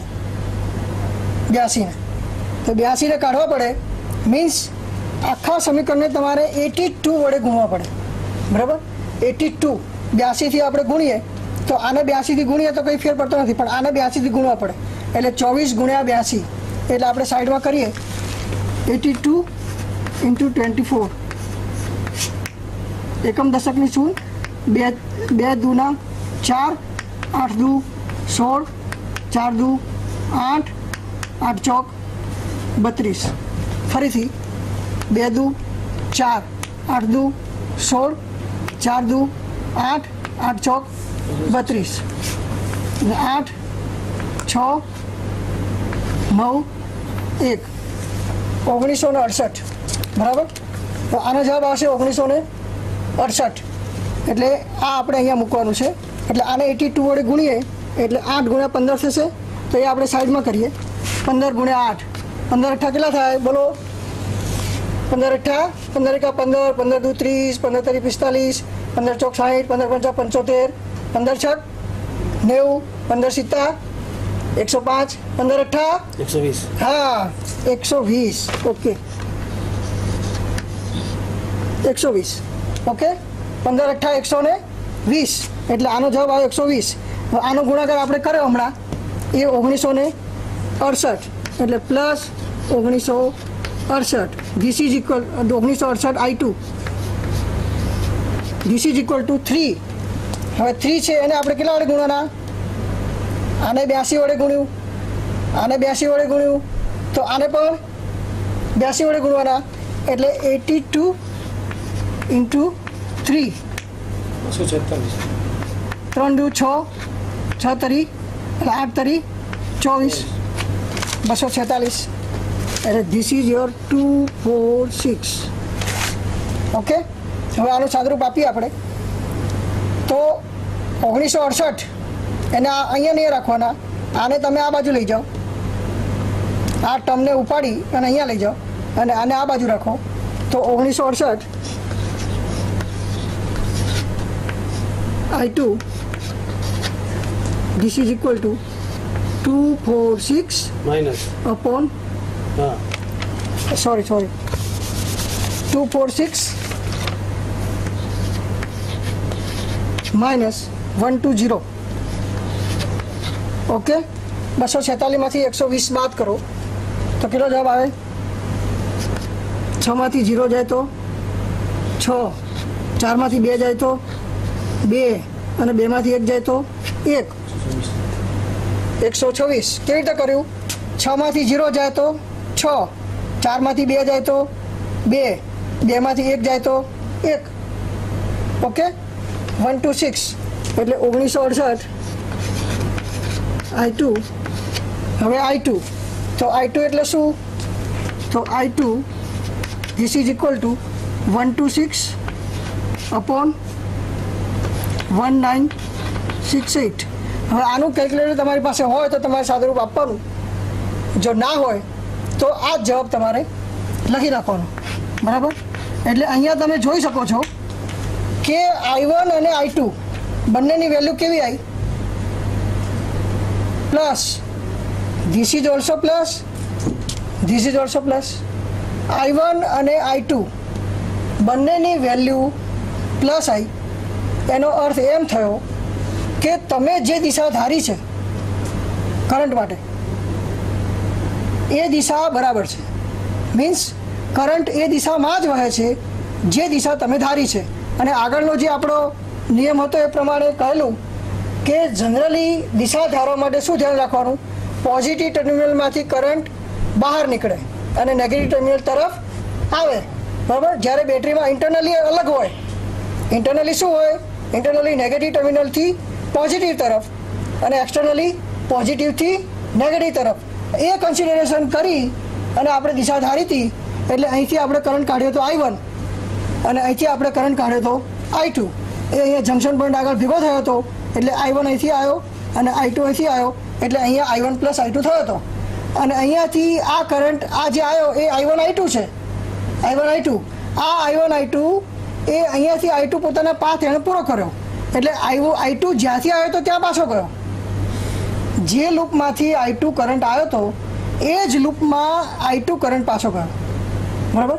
એવી જ રીતે અહીંયા પણ જે કરંટ તમે I1 છે તો આ આખા લૂપમાં આપણે I1 કરંટ ફેરવ્યો. બરાબર? તો આવી રીતે KVL અને KCL નો ઉપયોગ કરી અને તમે કોઈ પણ electrical network very easily solve કરી શકો છો. ઓકે, તાલીમાર્થી મિત્રો, વિદ્યાર્થીઓ, આજે આપણે આ શેપના માધ્યમથી ઇલેક્ટ્રિકલ ક્રિસ્ટોફ લો વાયડી ઠક્કર સાહેબે આપણે સમજાવ્યો છે. આ બાબતે તમારે કોઈ પ્રશ્ન પૂછવો હોય તો આપ પૂછી શકો છો.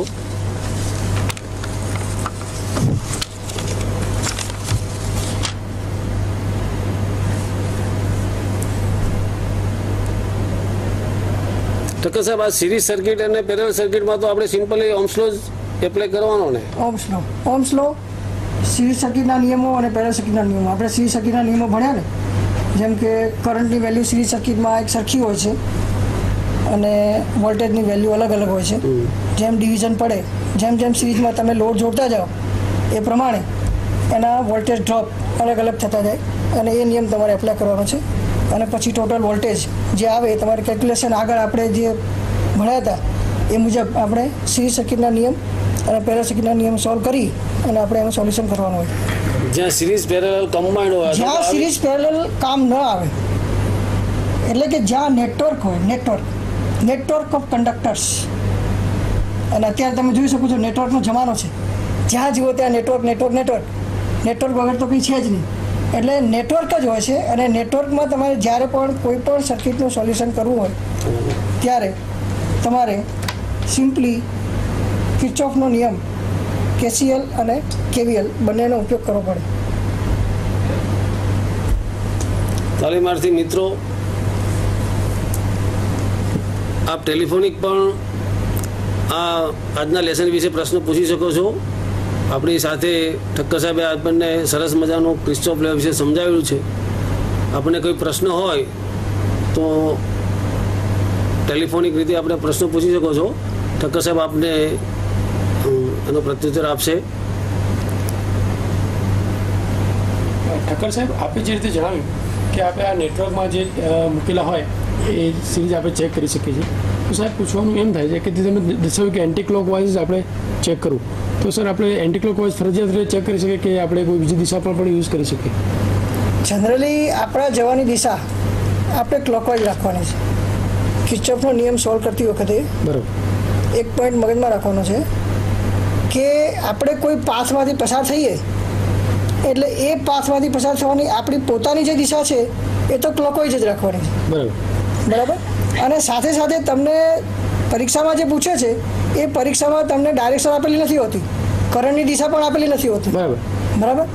પણ આ કરંટની દિશા મેં તમને આપેલો નિયમ કીધો એ પ્રમાણે કે બેટરીના પોઝિટિવ ટર્મિનલમાંથી કરંટ બહાર કાઢવાનો અને નેગેટિવ ટર્મિનલ તરફ વહેવડાવવાનો, એ નિયમ પણ એમાં એપ્લાય કરવાનો. જો આપણે એમાં બાય ચાન્સ વધારે પડતા નેટવર્ક આવી જાય અને બાય ચાન્સ આપણે ક્યાંક ખોટા પડીએ અને એ વખતે શું થશે કે તમે આ જે કેલ્ક્યુલેશન કરી એ કેલ્ક્યુલેશનમાં તમારું વેલ્યુ નેગેટિવ આવશે. અહીંયા આપણે બંને કરંટની વેલ્યુ પોઝિટિવ આવી, બરાબર. તો એ વખતે એવું થશે કે કોઈ પણ એક કરંટ નેગેટિવ આવશે અને નેગેટિવ આવે એનો અર્થ સીધો જ એવો કરી લેવાનો કે આપણે I1ની કરંટની વેલ્યુ દાખલા તરીકે નેગેટિવ આવી છે તો I1 માટે આપણે જે દિશા ધારી છે એ ખોટી છે, એ આમ નહીં પણ આમ વહે છે. એટલે આપણે જવાબમાં પણ એ રીતે લખવાનું હોય છે કે અહીંયા ધારેલી I1ની દિશા આપણે ધારેલી દિશા છે નહીં, પરંતુ I1 આ દિશામાંથી આ દિશામાં નહીં પણ આ દિશામાંથી આ દિશામાં વહેશે. એટલે કે આપણે ધાર્યું દાખલા તરીકે A થી B માં વહેશે એવું આપણે લખ્યું હોય આમાં, તેવું નહીં લખવાનું, પણ B થી A માં વહેશે એવું આપણે જવાબમાં લખવાનું હોય છે. બરાબર. તો સાહેબ આની અંદર બે નેટવર્ક સર્કિટ કહેવાય ને, આમાં બે નેટવર્ક સર્કિટ. હવે એક સોલ્યુશન મેળવવા માટે આપણે એની ડાયરેક્શન હંમેશા ક્લોકવાઇઝ આપણે ધારી લેવાની, પરંતુ બેટરીમાંથી જે કરંટ ડાયરેક્શન નીકળે છે પોઝિટિવ ટુ નેગેટિવ, આ બે વસ્તુ ધ્યાન રાખો. એક તો સોલ્યુશન લેવા માટે ક્લોકવાઇઝ ડાયરેક્શન અને બેટરીમાંથી જે કરંટ નીકળે છે એ પોઝિટિવ ટુ નેગેટિવ, આ બંને વસ્તુ ખાસ ધ્યાન રાખવાની. તાલીમાર્થીઓ આપને કોઈ પ્રશ્ન હોય તો પૂછી શકો છો આપ. અને આ તમામ નેટવર્ક સર્કિટમાં આપણે ઓહ્મ્સનો નિયમ પ્રમાણે જ બધું કરંટ વોલ્ટેજ ડ્રોપ ને એ પ્રમાણે જ આપણે સોલ્યુશન લઈએ છીએ ને. I બરાબર V ઓહ્મ્સનો નિયમ તો એકદમ બેઝિક નિયમ છે. જ્યારે વોલ્ટેજ ડ્રોપ આપણે V × R લીધા ને એમ, એટલે ઓહ્મ્સનો નિયમ તો આપણે ભૂલવાનું જ નથી. ઓહ્મ્સનો નિયમ તો ઇલેક્ટ્રિકલની શરૂઆત છે. Starting of electrical is Ohm's લો.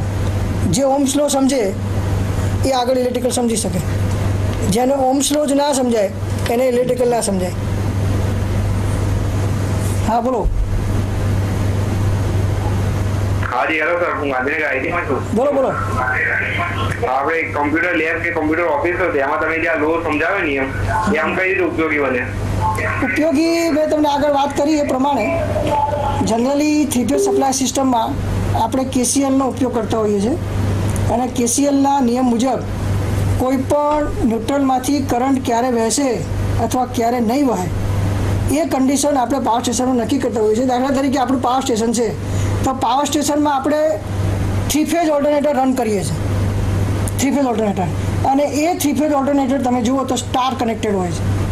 હવે આ સ્ટાર કનેક્ટેડ છે એટલે આપણે જે લોડ જોડીએ છીએ એ લોડ આપણો 3 પ્રકારના લોડ છે, ઇન્ડક્ટિવ લોડ, રેઝિસ્ટિવ લોડ અને કેપેસિટી લોડ. આ પ્રકારે 3 પ્રકારના લોડ આપણે જોડતા હોઈએ છીએ. તો કઈ કન્ડિશનમાં કરંટ વહેશે ન્યુટ્રલમાંથી અને કઈ કન્ડિશનમાં કરંટ નહીં વહે એ તમારે નક્કી કરવું હોય તો ત્યાં તમે KCLનો ઉપયોગ કરો છો. અને જે જગ્યાએ તમારે આખા નેટવર્કને સોલ્વ કરવો હોય, ઘણા બધા નેટવર્ક, ઘણા બધા કંડક્ટર્સ એક જગ્યાએ ભેગા થતા હોય અને એમાં રેઝિસ્ટર્સ આપેલા હોય, બેટરી આપેલી હોય, બધું આખું કોમ્બિનેશન આપેલું હોય તો તમારે આ જ નિયમ મુજબ, KVLના નિયમ મુજબ આખો પાથ તમારો નક્કી કરવાનો, કરંટનો પાથ નક્કી કરવાનો અને પછી સિમ્પલ કેલ્ક્યુલેશન કરી નાખવાનું અને પછી એનો I1, I2, I3 ઘણા બધા નેટવર્ક્સ આવે એ નેટવર્ક બધા ભેગા કરી અને જે તે કરંટની કિંમત આપણે ઇઝીલી શોધી શકીએ. તો કે સાહેબ આ ઇલેક્ટ્રોનિક્સની અંદર રેડિયોમાં અને એમાં જે બધી સર્કિટો હોય છે એમાં પણ આ એપ્લાય થઈ શકે? દરેકમાં, ઇલેક્ટ્રોનિક્સમાં, ઇલેક્ટ્રિકલમાં, દરેકમાં KVL અને KCL એ બેઝિક ફંડા છે. એટલે એના વગર તો સર્કિટનું સોલ્યુશન જ લગભગ ઇમ્પોસિબલ જેવું લાગે. જોકે પછી આગળ નિયમો બનેલા છે, મેક્સવેલ છે, નર્ટન્સ છે, આ બધા વૈજ્ઞાનિકોએ ઘણા બધા નિયમો આપેલા છે. કિર્ચોફના નિયમમાં પણ થોડી ઘણી લિમિટેશન્સ હોય તો એ બધી લિમિટેશનો અમુક આગળના જે નિયમો છે એ નિયમોમાં એમણે સોલ્વ કરેલું છે. એટલે જેમ નેટવર્કની સંખ્યા વધતી જાય એમ નવો નિયમ આવે, નવા વૈજ્ઞાનિક આવે અને નવો એનું સંશોધન કરે કે આ નિયમ આ રીતે સોલ્વ થતા, આ સર્કિટ આ રીતે સોલ્વ થતી નથી, તો આપણે એવું કંઈક નવો નિયમ આપીએ અને થોડુંક એ દિશામાં વિચારોમાં આવે તો એના માટે પાછો બીજો નવો નિયમ આવે. એટલે નિયમ ઉપર બધું ડિપેન્ડ છે. Means you have to follow the result which are being obtained by scientist. વૈજ્ઞાનિકોએ જે નિયમો બનાવ્યા છે એ નિયમોને તમારે ફોલો કરવાના છે અને ફોલો કરીને જ આપણે જે તે ઇલેક્ટ્રિકલ સર્કિટનું સોલ્યુશન કરવાનું છે.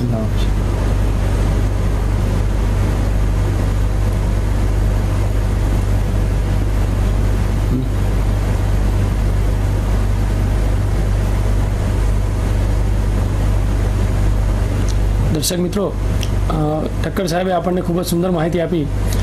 કોઈ પણ સર્કિટને આપણે કેવી રીતે સોલ્વ કરી શકીએ, કેવી રીતે નેટવર્કમાં એ સર્કિટ બનેલી હોય એના વિશે આપણને સુંદર માહિતી આપી. એના દ્વારા આપણે કોઈ પણ સર્કિટને કેવી રીતે સોલ્વ કરી શકીએ, કયા કયા નિયમો અપ્લાય કરી શકીએ, કયા કયા વૈજ્ઞાનિકોએ કયા નિયમો આપેલા છે એની પણ સુંદર માહિતી આપણને વાડી ઠક્કર સાહેબે આપી. મિત્રો, આવા કાર્યક્રમો દ્વારા અમે આપ સુધી કોઈપણ નોલેજને ખૂબ જ સુંદર અને સહેલાઈથી પહોંચાડી શકાય એવા અમે અથાગ પ્રયત્નો કરી રહ્યા છીએ. મિત્રો, આગળના કાર્યક્રમમાં પણ અમે આવા પ્રયત્નો કર્યા છે. અમે આશા રાખીએ છીએ કે અમે આ જે કાર્યક્રમ, શૈક્ષણિક કાર્યક્રમ આપને આપી રહ્યા છીએ એના દ્વારા આપ ઘરે બેઠા અથવા આપના ટેલિવિઝન પરથી જ આપ અમને પ્રશ્નો પૂછી અને આ કાર્યક્રમ નિહાળી જે કોઈપણ ટૉપિક વિશે આપ માહિતી મેળવી શકો છો અને આપણે નોલેજમાં વધારો કરી શકો છો. મિત્રો, આજનો આ કાર્યક્રમ હજુ પણ સારું જ છે. જો આપને કોઈપણ પ્રકારના પ્રશ્નો હોય તો આપ પૂછી શકો છો. વાડી ઠક્કર સાહેબ આપણને કોઈપણ સર્કિટને કેવી રીતે આપણે સોલ્વ કરી શકીએ, કયા નિયમો છે એના વિશે આપણને વિગતવાર માહિતી આપી છે. અને હજુ પણ આપણી પાસે સમય છે 2-5 મિનિટમાં. જો આપ કોઈ પ્રશ્ન પૂછવા માંગતા હો તો આપ પ્રશ્ન પૂછી શકો છો.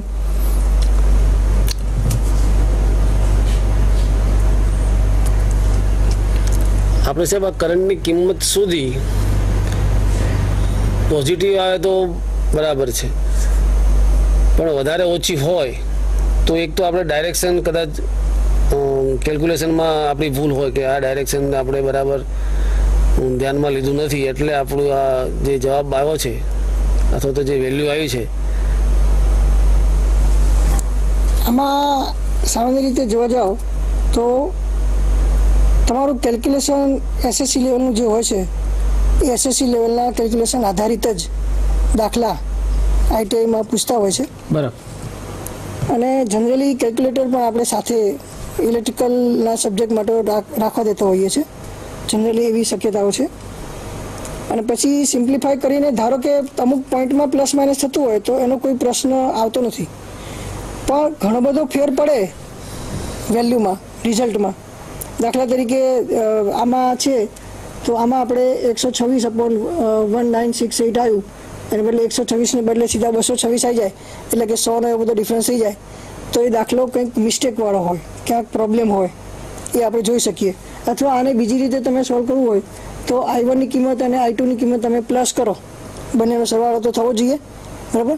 એટલે I1 અને I2 બંનેનો સરવાળો કરી અને એનું તમે તાળો જે મેળવવાનો છે એ તાળો તમે મેળવી શકો.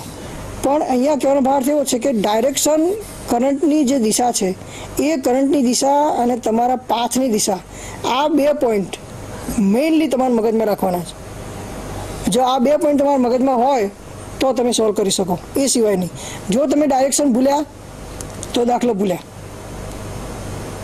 એટલે 2 આગળના જે બેટરી માટેના નિયમો હતા 2 અને 2 પેલા રેઝિસ્ટર માટેના નિયમો હતા, બરાબર? એટલે આપણે અલગ એને તારવીને આપ્યા કે બેટરી માટે શું યાદ રાખવું.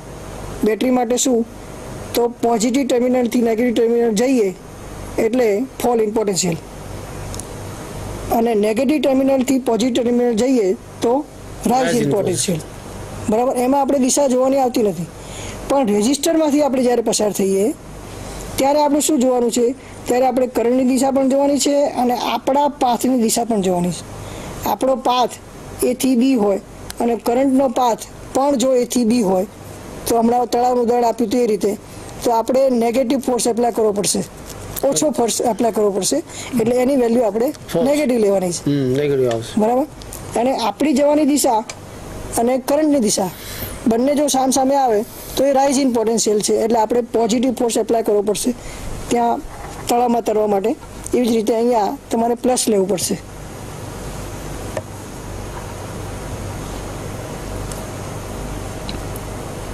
દર્શક મિત્રો અને વાલા વિદ્યાર્થીઓ, શ્રી ઠક્કર સાહેબે આપણને KCL અને KVL વિશેના નિયમો અને સર્કિટને કેવી રીતે ગણતરી કરી અને સોલ્વ કરી શકાય એની વિગતવાર માહિતી આપી છે. મિત્રો, અમે આશા રાખીએ છીએ કે આપને ઇલેક્ટ્રિકલના આ KCL અને KVLના નિયમો અંગે આપણને વિગતવાર માહિતી મળી હશે અને આના દ્વારા તમે ઘણું બધું આ કાર્યક્રમને જોયા પછી શીખી શક્યા છો અને તમારા નોલેજમાં વધારો થયો છે. મિત્રો, આ એક સારી આશા સાથે અમે આ કાર્યક્રમની પૂર્ણાવતિ કરીએ છીએ. નમસ્કાર.